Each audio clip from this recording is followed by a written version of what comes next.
In today's video, I'm going to be talking about some things that I got from Japan. Some of you may remember that I am a Japanese translator, and I go to Japan semi-frequently, not like really often, but we like to go every year or two, more like two.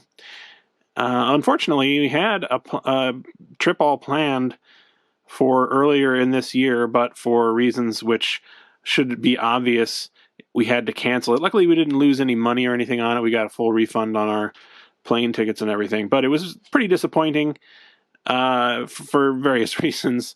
But I decided, even if we can't go to Japan, maybe we can get a few Japanese things. So I decided to try using one of these forwarder services. Actually, I've used it before. It's called buyee.com. They basically will bid for you on Yahoo Auctions Japan, or they'll buy things from Japanese e-commerce sites and send them to you. However, I would not recommend using buyee.com or any other forwarder probably right at the moment. The problem is that the Japanese Postal Service has basically shut down the sending of packages between the U.S. and Japan. So you don't have a lot of options for sending things. When I was doing my shopping for these things from Japan, I knew this was the case, but I wasn't sure how much everything was going to come out to be. I thought I knew there were basically two options that Buyee offered. One is DHL, which is, sort of like FedEx, an express service that is very expensive but also quite fast, or C-mail, which is very, very slow and kind of unreliable. But I figured, worst case scenario, if it turns out to be really expensive, I will just go with C-mail. It'll take a couple of months to arrive, but whatever. I've done it before many, many years ago, and it worked semi-okay. So I bought a bunch of things, not a huge number of things, but a few things. And when they were all together, I had them consolidate them into one package, which is what you do if you want to save on shipping. Obviously, you don't want them to send each individual item. And then I said, send this by C-mail. And it was going to be, X amount of dollars, which is still a little bit expensive, I thought, but fine. We'll just do it that way, because otherwise it was going to be really expensive to send it by DHL. Well, I got a message a couple days later saying, we're sorry, your package is too big to be sent by C-mail. You're going to have to send it by DHL. My other option was to just have them dispose of the package, which, as you can imagine, did not appeal to me very much. So I was really annoyed by this, because it ended up costing a huge amount of money. I'm not going to tell you exactly how much it was. I bought more things than I'm going to show you today. There were some gifts and things, but it was a huge amount of money. And, every item that I bought ended up sort of being at least triple the price that I thought it was going to be. So that was fun. As I say, I don't really recommend using that site. I've used it a couple of times before, and it was semi-expensive, but okay. This time, it was pretty bad, if I'm honest with you. So don't recommend using that. Don't recommend it using any kind of forwarding service, frankly, until the whole pandemic thing is sorted out, because it's just too unpredictable to know how much things are going to cost. And yeah, you don't want a big surprise like I got. But anyway, what is this thing that I've been talking in front of for like 4 minutes? Well, this is one of the things that I got, and this is one of the saving graces of this whole debacle. This right here is a cushion, a Jabba the Hutt shaped and decorated cushion from a Japanese company. Now, one of the things that I do, whenever I'm getting something from Japan, I always like to search for, Star Wars stuff and Jabba stuff that I have never seen before. And there's always something that I've never seen before that is really cool. And I would say probably this is the one this time that would qualify for that. Let's see. First of all, it's vacuum packed. So this is my little Jabba stand, by the way. It's my universal stand. It's vacuum packed, so it's very thin. It's like, I don't know, less than a centimeter thick at this point, but I believe when we open this up and cut the vacuum, you know, allow the vacuum to dissipate, it'll get quite a bit thicker. You know, it'll be a proper cushion. I don't know if that's going to be a dramatic thing that we can see immediately, or if it's going to take a few minutes or whatever to kind of fluff up, but I'm interested to do it. I decided, you know, I've had this for a little while, but I wanted to go ahead and open it on camera to see what it was like. If we look on the back, we can see there is a little label here in Japanese. It just says die cut cushion, Jabba the Hutt. It originally retailed for 2,800 yen, and this is a new product. As far as I am aware, this is brand new. You know, it's a current product, in other words. But I had no idea, and as far as I'm aware, it is only sold in Japan. So this is exactly the kind of thing that I like to get when I buy stuff from Japan. So let's go ahead and cut this guy open. Well, I can't find my actual scissors, but I do have a hobby knife here that I can use. So let us go ahead and do that. Are you ready? All right. Oh, it is. It's inflating. There it is. Well, it's not that dramatic, I'll be honest. But it did puff up considerably. It's probably a good 2 inches thick now, so that's pretty good. That's pretty good. It's got a satiny feel to it. Now, this is not my favorite design of Jabba, of course. This is sort of the special edition CGI version. And I don't know why, I'm not really sure why they went with this design, but it is very cool to have a Jabba pillow or cushion like this. In fact, the only thing I can think of that is similar is the unlicensed Jabba cushion or pillow that I reviewed in the video about Jabba the Hutt plushes. It was very similar, sort of. That was an unlicensed piece, but it was cut out similarly. So that was pretty cool to have a modern version of that in some sense. All right. Well, let's go on to the next item then. Next up, we have this small item from Tokyo Disneyland, which is, as far as I'm aware, an exclusive to the park there. You can see it says Tokyo Disneyland Keychain, and on the back, it was originally sold for 1,200 yen. This, as far as I know, is also a current product, so if you went to Tokyo Disneyland today somehow, you could buy this one. It's not bad, I would say. I like this little metal Star Wars, you know, emblem here. On the back it says Tokyo Disneyland, copyright Disney, LFL. The Jabba itself is made of kind of a, I don't know if it's a foam or a, I don't know. He's definitely squishy. And he's been painted, of course, semi-decently. Not the best in the world. He does have his little clan tattoo, though. That's nice.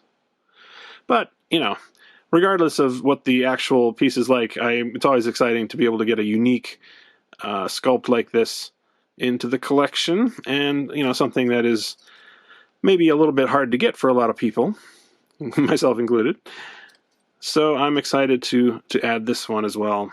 So the rest of the stuff in the video is going to be not directly related to Jabba, but I think it's still pretty cool. This is a set of droid figures, sort of super deformed droids called Q-Droids from Bandai. This was, I think, a sort of blind box situation originally, but I got just the full set, and we're going to look at them individually right now. So I guess we'll start with C-3PO, who has a gigantic noggin.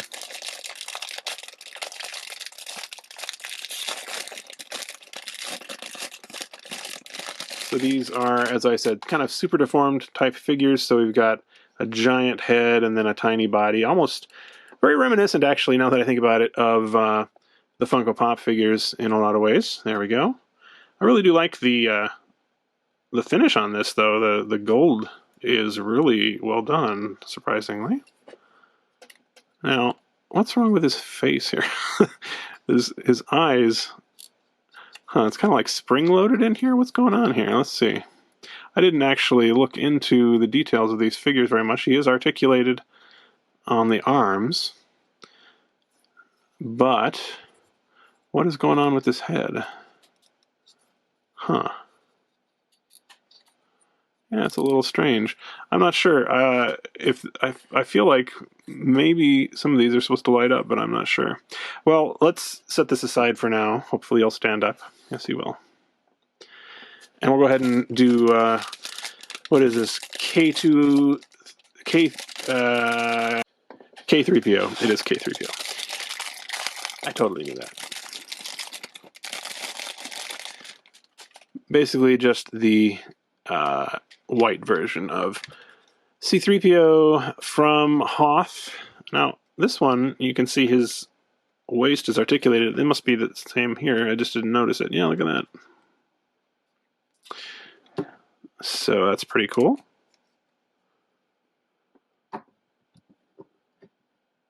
But if I'm honest, some of these other ones are the ones that kind of appealed to me a little bit more. We'll save these for last. We got R2-D2. Doesn't seem like there's anything to assemble on him. And he's kind of, even though it is a weirdly proportioned R2-D2, it looks sort of natural in a way, right? More so than the giant heads on these guys. Now, is there anything... Okay, the dome does turn. And then the legs move, and also the center leg will come down. So that's a pretty nice figure, isn't it?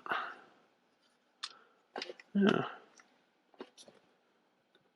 I guess one way that they kind of saved costs on this is by having a couple of different paint variations of the same figure. So we have now, who is this guy? R2Q5, which I totally knew without having to look it up. Same deal. He's, of course, the Imperial version of an R2 unit, I guess. But pretty cool. He's actually... I was going to say he has rollers, but he does not. He has just sort of fake rollers on the bottom. There he is. Let's see if I can get him to stand up. Actually, let's see if we can get him to just stand on his two legs to mix things up a little bit. There we go. Now, I'm really excited about these guys, though, because I'm a big fan of the Gonk droid. And we actually get two of them in here. I'm not totally sure if they are the same or not, so we'll have to see.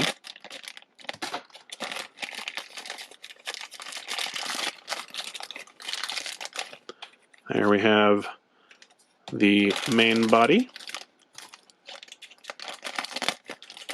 and the legs that you have to attach yourself.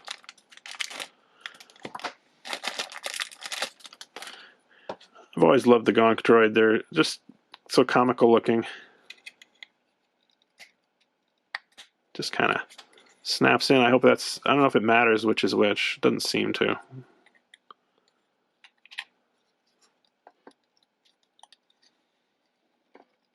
There we go.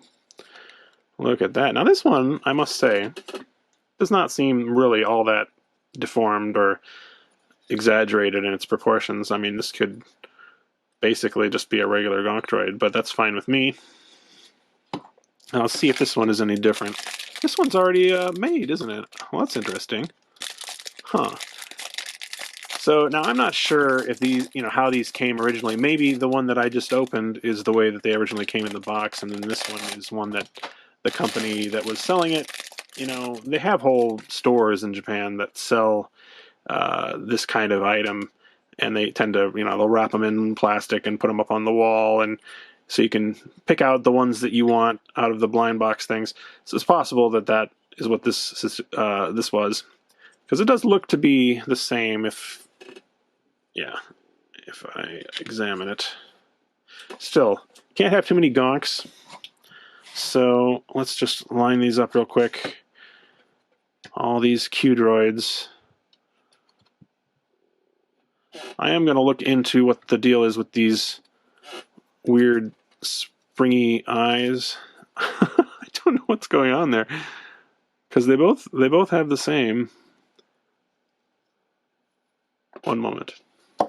All right, well, I've done a little more research and I figured out what the situation is. These gonk droids actually, and I'm surprised I didn't notice that they rattle, they actually have something inside them. So if we open that up, we can see that there is a little LED light unit with some batteries in it.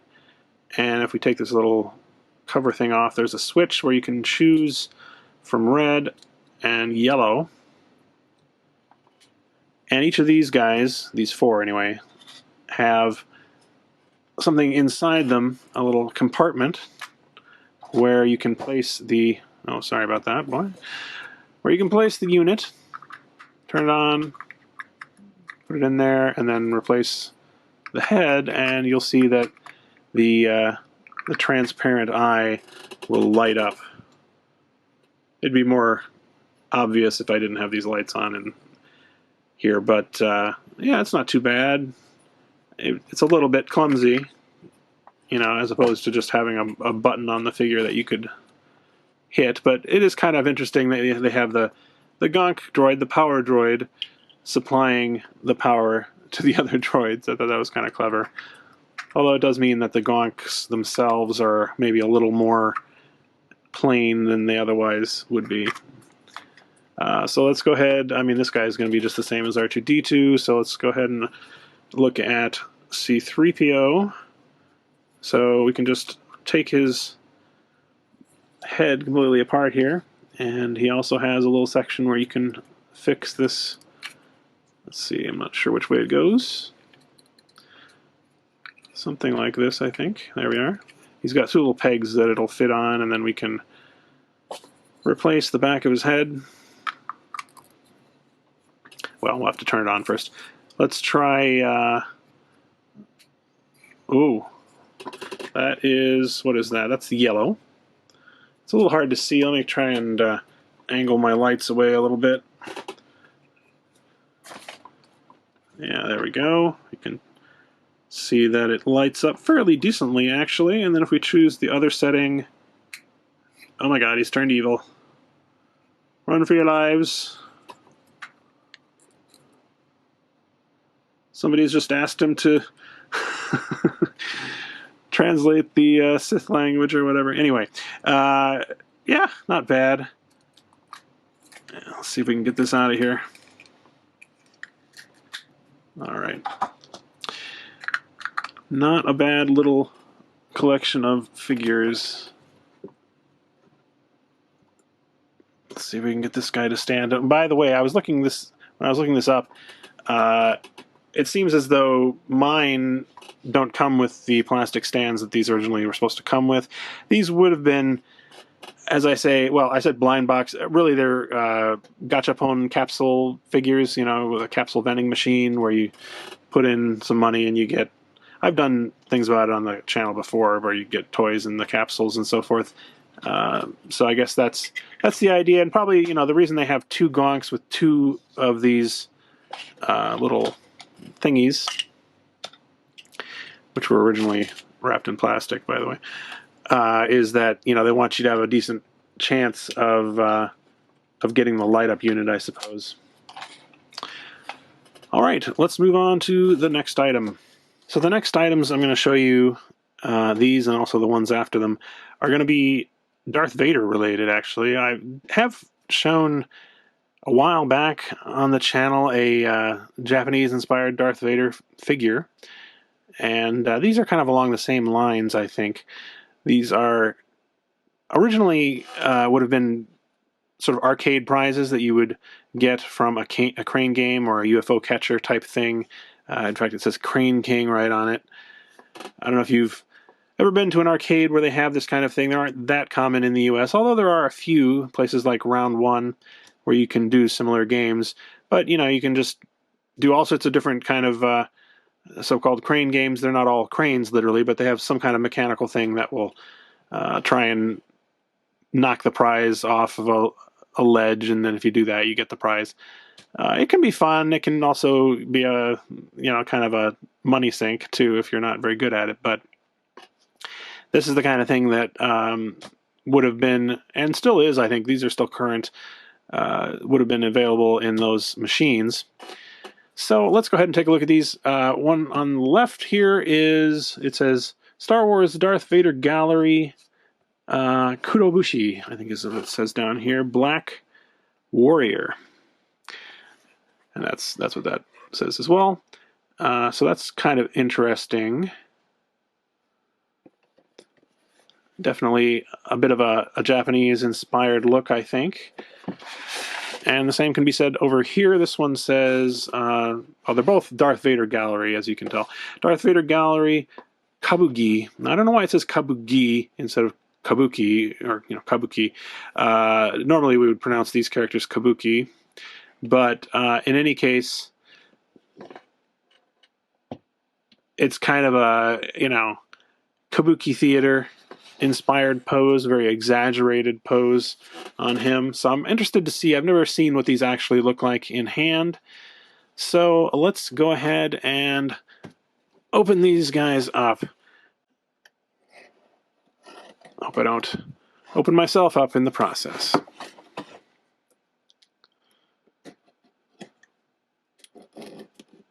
They've taped these up. The seller taped them up fairly well. All right, so we've got some inner packing materials. This is actually fairly heavy now that I think about it. Fairly heavy figure. And it comes, it looks like, in a few pieces that we have to assemble. Yes, interesting. Actually, this is pretty nice. Okay, let's go ahead and get these out of here.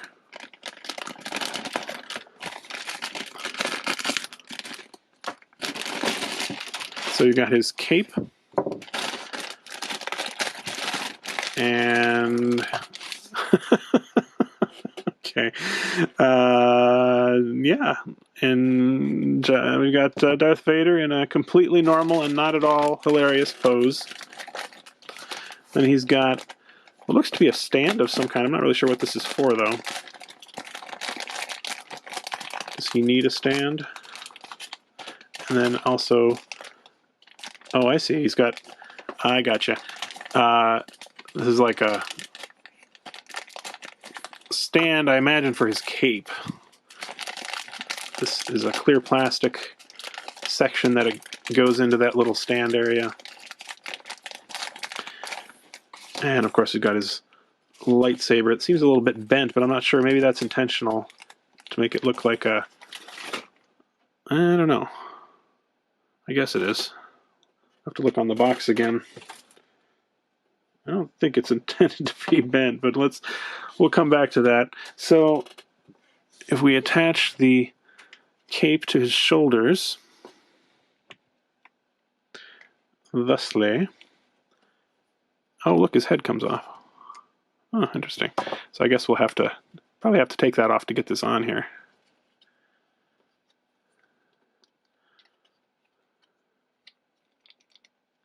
That is quite a dramatically blowing cape, isn't it?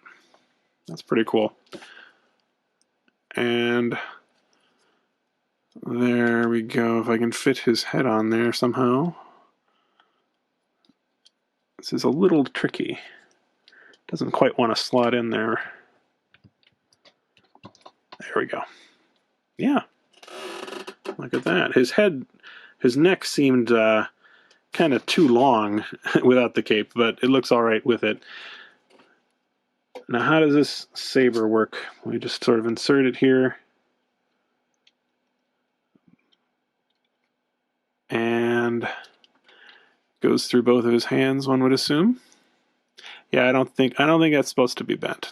I'll just have to sort of manhandle that back into position. There we go. So if my guess is correct, this little stand is meant to support his cape, I guess? Yeah. And it's just kind of in the back there, out of sight. I think that's how it's supposed to go. And there we go. Let me get a better view of this. Yeah, that's not a bad looking statue, if you ask me. except for this bent saber. That's a little bit too bad. He does look a little bit like he's about to hit a baseball. All right, let's open up the second one. Oh, by the way, all of these ones that I'm going to show you come in 2 different variations. I'm kind of glad I didn't get the other variation of this one because I'm not blown away by it, but it comes in this one, which is what I have, and then kind of a black and white version, I guess. And the one that I got here, I believe, is the sort of black and white version of this pose. So as you can see, there's another one that has the color saber. It's not a huge difference with somebody like Darth Vader, of course.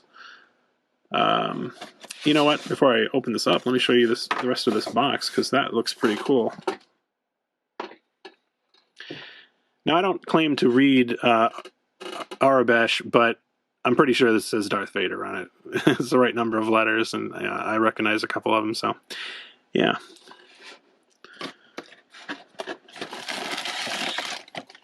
This guy seems to be a similar situation to what we had before, but the pieces are different. So the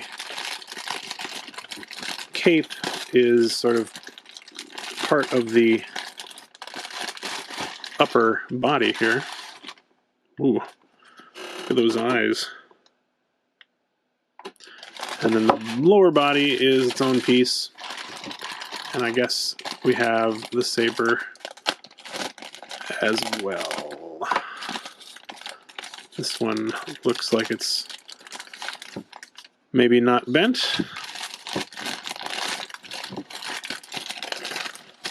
And we don't have a stand with this one either, so it must be a little bit easier to balance or whatever. How does this work? That is a little tricky to get in there, actually. Hang on a second. Oh, wow, that was tight, but we got it. And he's... Yeah, I like this one pretty well. Let me get you a better view of it. In case I didn't make it clear, this is definitely inspired by Kabuki theater, where you have actors doing a lot of very exaggerated poses. You tend to have your hands splayed out like that, and it definitely reminds me of a Kabuki actor. So the next ones, as I said, are also going to be the same basic idea, I guess. This time I got both versions of one figure because they both looked pretty cool. So let me show you those now. So as I said, these are both versions of a single statue, so just one is a repaint of the other basically. But I thought they both looked really cool, so I got them both this time. So I'm not going to show the complete assembly for both of them. There's not much point in that. But let's go ahead and open up the color version first.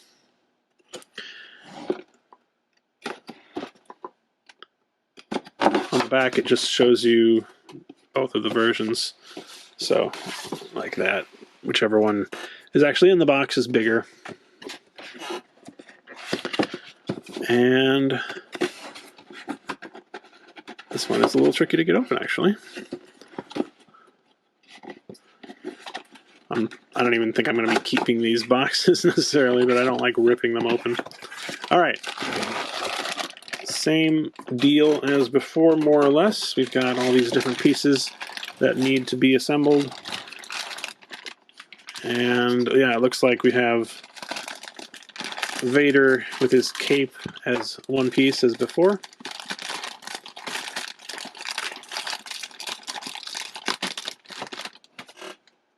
And then we've got his lower body.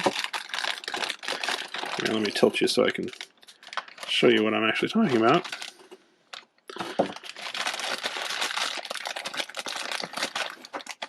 He seems to be standing on a piece of craggy rock, and in the back he's got this translucent plastic thing with the Imperial symbol, which looks really cool with the flames and everything. And finally we have his saber, of course, in its own little plastic container, interestingly.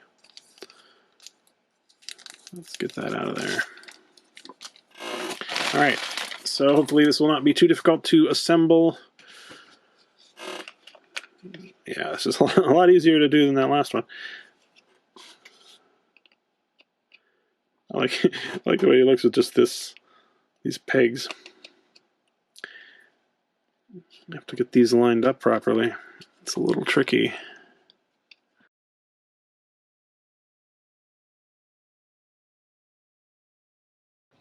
Okay, well that took a considerable amount of force that I couldn't do easily on camera. But I think I've got it there.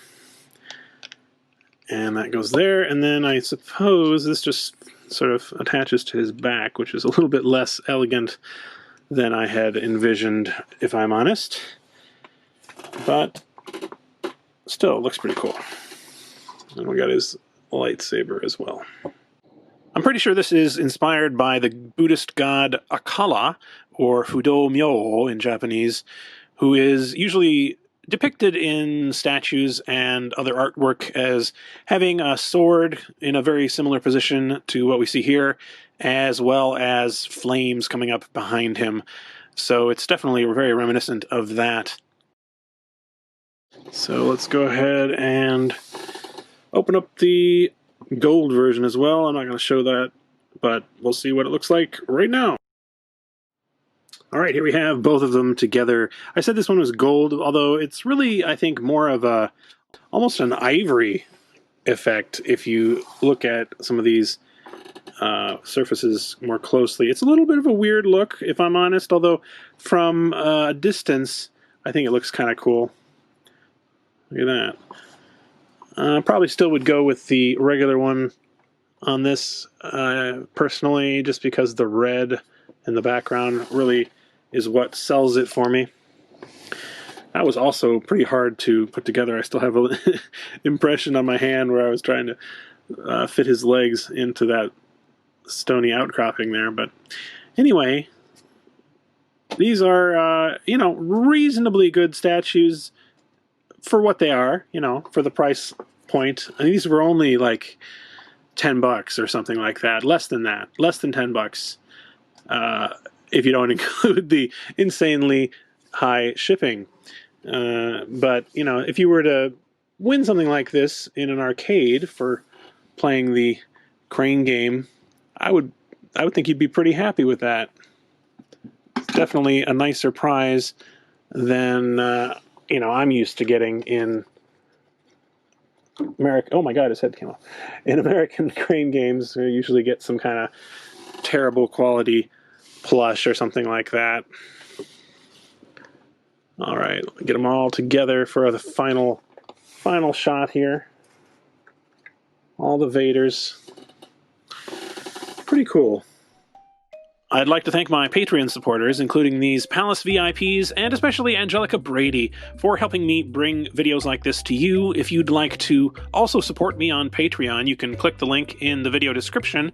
You can get things like having your name in the end of my videos, as well as behind-the-scenes posts, early videos, and more.